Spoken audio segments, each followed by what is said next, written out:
Long before cities, temples, and marble statues, the world was cold and wild. Humans lived in darkness. They had no fire to keep warm, no flame to cook their food, and no light to chase away the shadows at night. When storms came, they hid in caves. When winter arrived, they trembled beneath the wind and prayed the cold would pass. High above them, far beyond the clouds, stood Mount Olympus, bright, golden, and untouchable. It was the home of the gods. There, warmth never faded, and flames burned endlessly in great glowing braziers. But before Zeus and the Olympian gods ruled the heavens, the world belonged to an older generation of powerful beings known as the Titans. They were ancient gods of immense strength and authority, long before the age of Olympus. Among the Titans was Prometheus. Prometheus was not like the others. He watched the humans from above and felt something unusual for an immortal being: sympathy. He saw their struggle and believed they deserved more than fear and hunger. He believed they deserved a chance. But fire was not meant for them. Zeus, king of the Olympian gods, ruled with power and pride. He believed humans were weak and reckless, and that giving them too much would only bring chaos. Fire was sacred, dangerous. It was a gift of the gods, and Zeus intended to keep it that way. Prometheus disagreed. Night after night, he looked down at the world below and saw the same suffering. And slowly, a decision formed in his mind, one that would change everything. One day, Prometheus climbed to Olympus. He moved quietly through the shining halls, past towering pillars and glowing torches, until he reached the sacred flame. It danced like liquid sunlight, alive with divine power. Prometheus hesitated. He knew what he was about to do would anger Zeus, but he also knew what would happen if he did nothing.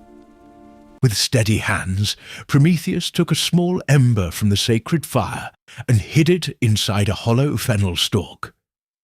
The ember glowed faintly, like a heartbeat. Then he descended back to earth. When Prometheus reached the humans, they gathered around him cautiously.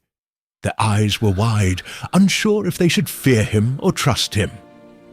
Prometheus knelt, placed the stalk on the ground, and released the ember. A flame flickered to life. At first it was small, barely more than a trembling glow. But the humans leaned closer, and the warmth touched their faces. They gasped, they laughed, some cried. For the first time, the night did not feel so endless. Fire spread through their world like hope. With it, they cooked food. They stayed warm. They scared away predators. They began to craft tools, shape metal, and build a life that didn't depend on luck and fear. But on Olympus, Zeus noticed, he saw the flickering lights below, tiny sparks glowing across the earth like stars that did not belong. His expression hardened. The sky darkened around him, and thunder rolled through the clouds. Zeus was furious. Prometheus had defied him.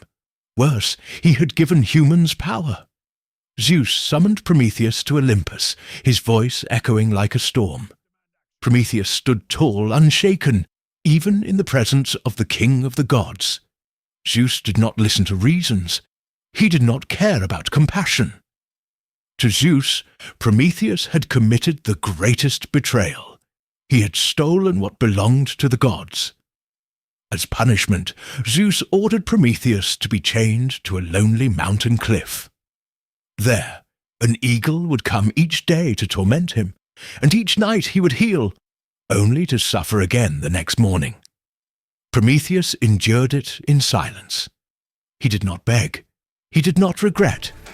Because even in pain, Prometheus knew something Zeus could not undo. The humans still had fire, and once fire entered the world, it could never truly be taken back. Even as storms raged above and the gods argued in their golden halls, the flames on earth continued to burn, warming hands, lighting homes, and proving that humanity, once given a spark, would never return to the darkness. Prometheus did not remain chained forever.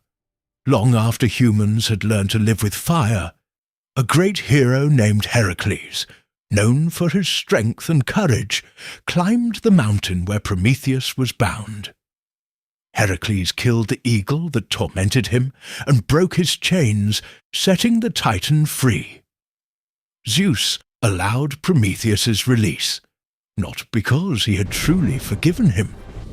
Instead, it marked the end of a punishment that had already become legend. Prometheus, though scarred by suffering, had proven that some gifts, once given to humanity, could never be undone. And while the pain never fully left him, Prometheus walked away, knowing he had made the right choice.